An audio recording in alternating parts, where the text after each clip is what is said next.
Comedy Now! Uncensored! Starring Mike Patterson!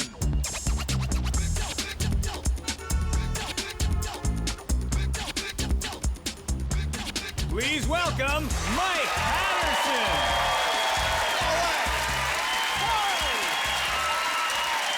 Hi, everybody! Yeah! All right! Good to be here. Yeah! How you doing, Toronto? Yeah! So my name is Mike Patterson. I'm from Montreal, but I'm not French. Yet I am very well integrated in French culture. I don't know if you can tell. It's my mullet. Huh? Yeah! I spent $60 on this. Yeah, I have a mullet. It's business in front, party in the back. Yeah, but it's actually more of a skullet. As you can see, it's like, yeah, it's nothing up front, just party in the back. So I'm only party in the back. Maybe I'm just Greek. Hey, because, yeah, the Greeks, there's a stereotype. They like souvlaki.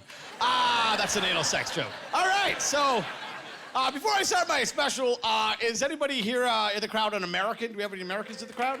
Because I don't trust Americans. Actually, it's not all Americans I don't trust. It's actually one American in particular. I'm talking about Michael Phelps, the Olympic swimmer. You know this guy? Yeah, Michael Phelps won 10 gold medals in swimming. Like, I don't think any human can do that. I think he's a cheater. I think he's on fish steroids.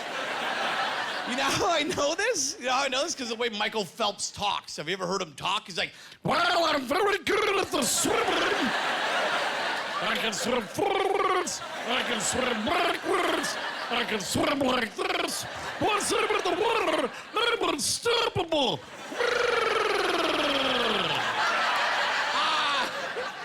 So I'm not American. I'm of Irish descent. Yeah. And I'm proud, but I'm not too proud. I'm not like super proud. Like I won't ever use Irish Spring soap. Like who came up with the brilliant idea to name a soap product after the Irish? You know the fresh Irish morning feeling when you're waking up under the table of the bar, your eyes bleeding. Irish Spring. Calling your soap Irish Spring, that's like naming a toothpaste British Mouth.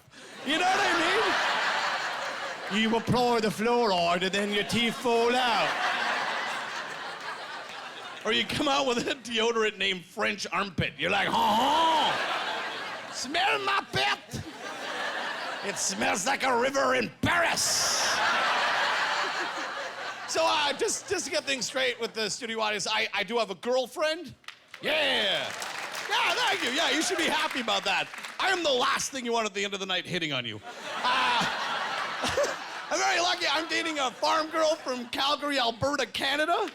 Yeah! And we live together in Montreal, which is awesome because French chicks don't want to date me. I don't know if you know this, but there's a stereotype about French women that they're easy. This is not true. French women are not easy. I have tried to date them. I'm always like, bonjour. And they're always like, no.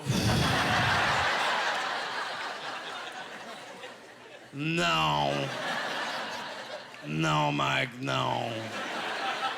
And I'm like, pourquoi? And they're like, they throw a bal de fat. Which means bald and fat in French. In case you don't speak French. My girlfriend is a farm girl from Alberta. I am a vegetarian.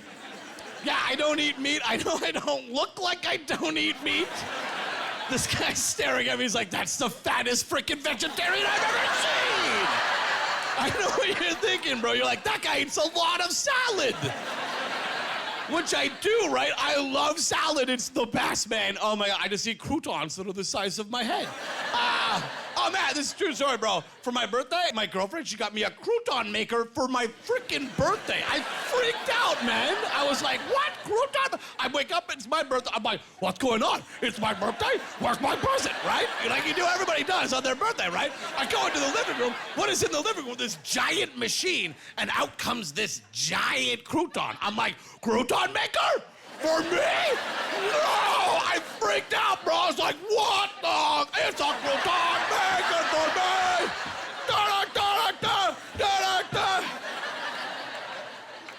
Turns out it was a bread maker. I didn't know.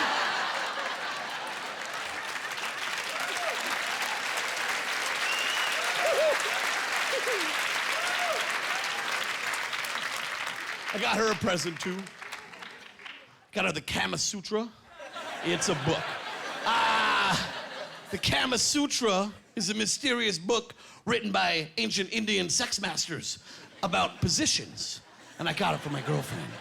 I didn't get it to spice things up in the bedroom. I got it to prove it to her that when she just lies there, that is not a position. Nowhere in the book Kama Sutra does it read position 246, the starfish. Just lie on your back with your legs and arms splayed wide open. Make sure your eyes are closed so you can't see the fat bald guy with the comb-over mullet plowing you like he does every Tuesday night. 2 people. The rest of you starfish, that's okay. I live with my girlfriend, but we're not married. Thing is, I love my girlfriend. She's cute as a button. She's logical. I love her to bits, but I don't know if I want to marry her. She's from Alberta. That's like the Texas of Canada. I cannot have some kind of country western wedding. I'm sorry. You know, you just got like, oh, you got a little girl. She's got a pillowcase full of rose petals. She sprinkles them along the garden path and then leads us over to the marriage cow. And then we start drinking the milk of fertility. I'm like, what? No! I do not want to get married that way. I grew up watching a lot of 1980s professional wrestling. So I need some lasers at my wedding. Thank you. I need pyrotechnic firework explosions going off when I celebrate my nuptials. Like, if I had enough money, I would hire Michael Buffer, you know, the announcer dude from WrestleMania and boxing, to be the announcer dude at my wedding. It would be the best, you know? He'd be like, for the dozens in attendance. And for the father of the groom, who is watching from 500 feet away, due to the restraining order. Let's make room for the groom, weighing in at 235 pounds, even though he is a vegetarian. Let's remember that beer is not meat, folks. Coming down the aisle in the pink and blue tuxedo, Iron Mike Patterson.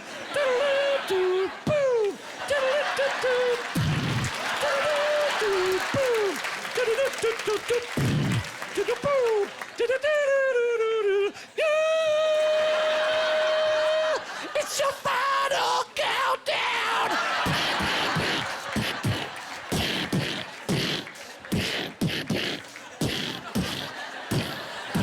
I got a pretty sweet mullet, hey?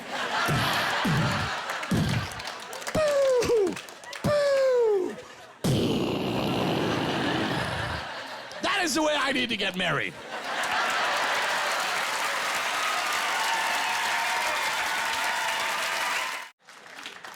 I love this job, man. I love doing this, and one of the biggest reasons I love doing this is because I don't have to wake up in the morning. I hate it. Are you with me? Yeah, you guys wake up early. I hate, you know when you got like an alarm clock and it goes, you know, like, that does not wake me up, right? If I hear, I just incorporate that into whatever dream I'm having. You know what I mean? You're just walking along in a dream, it's like, don't worry, Mr. President, brother. We're gonna get your approval ratings up, brother. It's gonna be me. Oh yeah, by the way, I'm Hulk Hogan in my dreams. Yeah.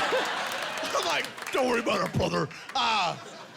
We're gonna get this done, brother. All of a sudden you hear, It's like, oh, it's the Decepticons. Get down. Get Optimus Prime on the phone. You better call Sigourney Weaver. She owes me a favor. And I just do that for the rest of the afternoon. So I'm a sexual being, and I know some of you are, you know, like worried about my sexuality. You're like, oh, this guy's so overtly sexual. And I will talk about it, because I'm allowed to talk about my sexuality. I'm a man, I've been in a long-term relationship. I have sex 4 times a year, and I'll admit it. I want to talk about this. I think we should all talk. 4 times a year, oh yeah. My birthday, her birthday, New Year's Eve, and Wild Card, which is the greatest night of all. Every year, my girlfriend gives me a briefcase with a contract in it, and it says sex and a date. And I fill it out every January 2nd. It's very bad, but it's hard to keep stuff fresh in the bedroom. Like, we've been doing role-playing. Do you guys know about role-playing? It's awesome. We've been role-playing, my girlfriend and I, and basically, she's doing the sexiest character I have ever seen. She plays a woman who doesn't want the sex. But I know that she's role-playing, right? You know? Like, I'll come home after a gig, I'll be like, honey, I'm home, time for sex. And she'd be like, what? It's 2 o'clock in the morning, I have to go to work tomorrow. And I'm like, are we role-playing right now? Because this is sexy. She's like, no, I'm not role-playing, I'm tired, I have a presentation tomorrow, what are you doing? I'm like, you are deep in character tonight. Sometimes we role-play for months.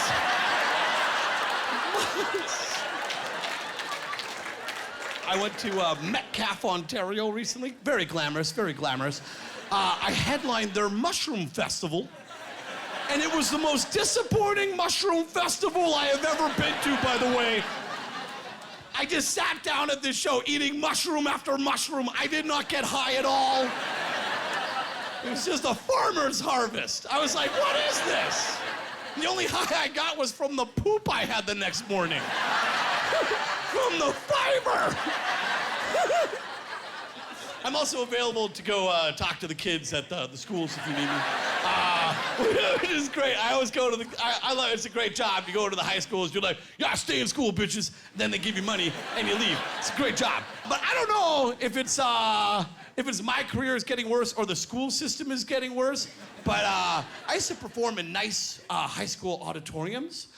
Just recently, I've been performing in a lot of high school cafetoriums. Do you guys know what a cafetorium is? Yeah, okay, I'm glad. I was like, yeah, it's half cafeteria, half auditorium in the same room. I was in Grand Prairie, Alberta, and some guy's like, yeah, I know what it is. It's half cafeteria, half crematorium in the same room. I'm like, no! You can't feed your children dead people. This will not cut costs. It's cafetorium, it's half cafeteria, half auditorium in the same room. I'm like, what are you gonna try and save money on next? And be like, hey, can I get some directions to your cafetorium, please? Sure, it's right next to the bathroom, Brary. You get it? Bathroom, Brary?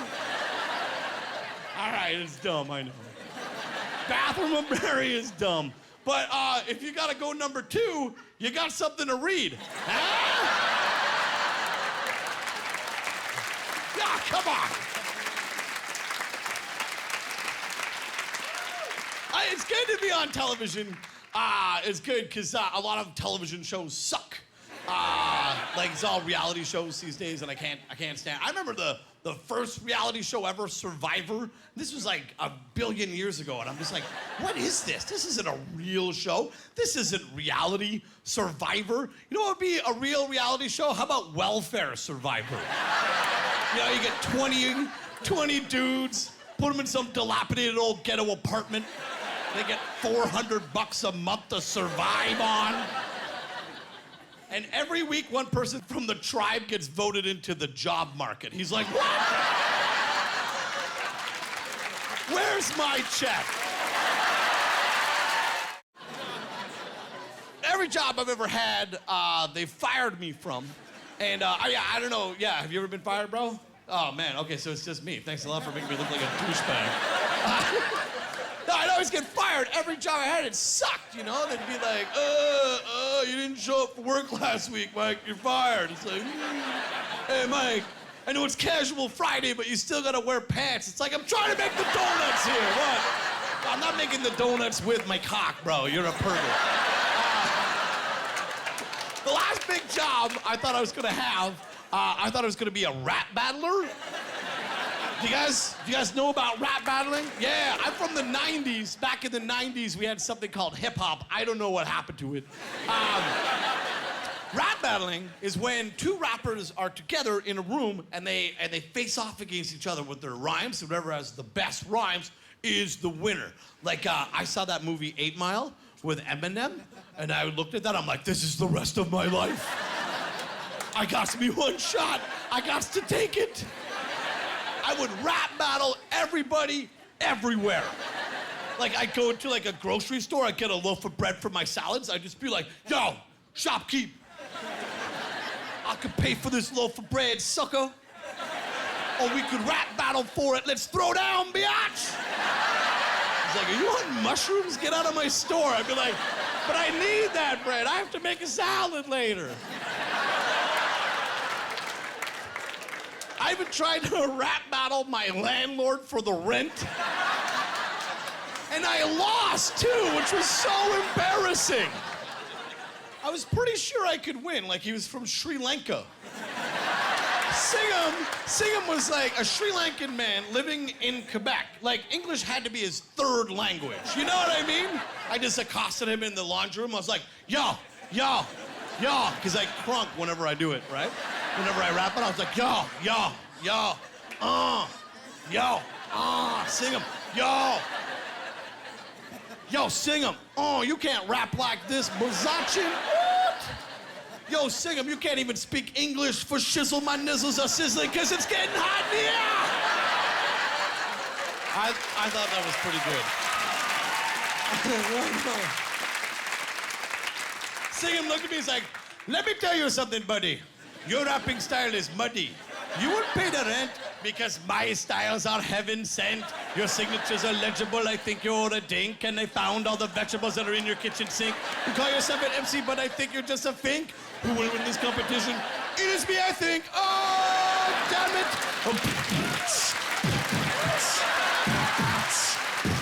Fresh, I'm going to a victory by the power of Vishnu. Who would have thought that your lama would diss you? When you will be gone, I will not even miss you. Because when I rap you with a kiss of death, I give to you. I was like, holy shit, Singham, I'm sorry. I am a very ignorant man. Singham's like, I've seen 8 Mile 2, jackass. I'm like, I didn't know. Let's go to the grocery store. We'll get some bread. I'll make you a salad.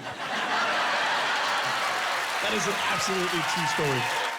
I'm gonna admit one thing before I go. I am a man. No, there's more than that. There's more than that. What do you think? like some kind of cross-dresser. Like, how did that woman get so bald? No.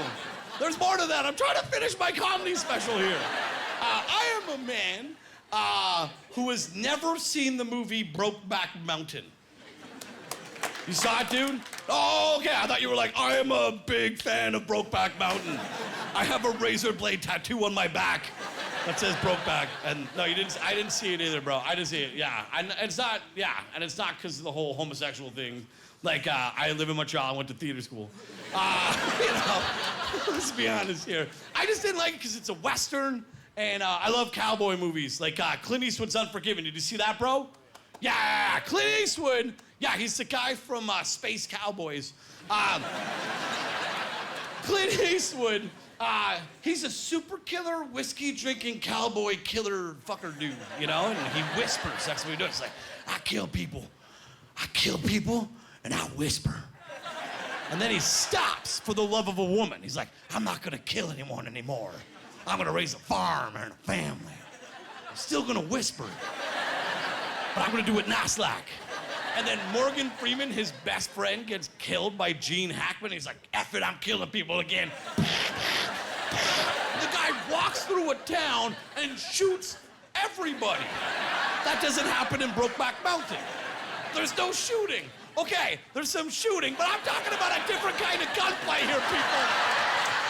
I would go and see a gay cowboy movie if it was a bit more like Clint Eastwood's Unforgiven. You got 2 gay cowboys. They love each other. They have an amazing relationship in an awesome apartment in Montreal and Ontario and Papineau. Except they're surrounded by like 300 banditos, right? Banditos are just popping out of rocks. Like, we're gonna get you, homos. They're back to back against a rock with nothing but their guns and their love. And I think it might go a little something like this. We're surrounded by 300 banditos. way one of them banditos is gonna set one foot on the Brokeback Mountain, yeah!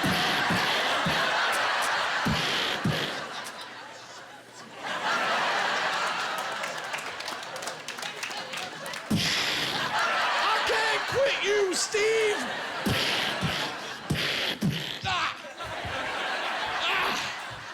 You shot me, Steve! Remember when I said that I wasn't gonna quit you? I'm gonna quit you! And then Steve's like, Gary, no!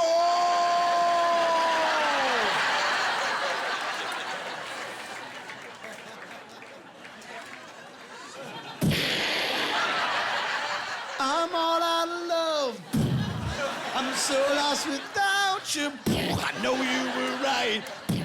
Believing for so long. I'm all out of, oh, what am I? Oh, it can't be to, oh, say that I was so wrong.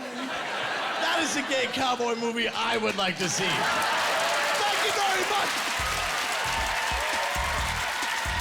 Ladies and gentlemen, Mike Patterson. A standing ovation for me. Thank you very much, ladies and gentlemen. Good night.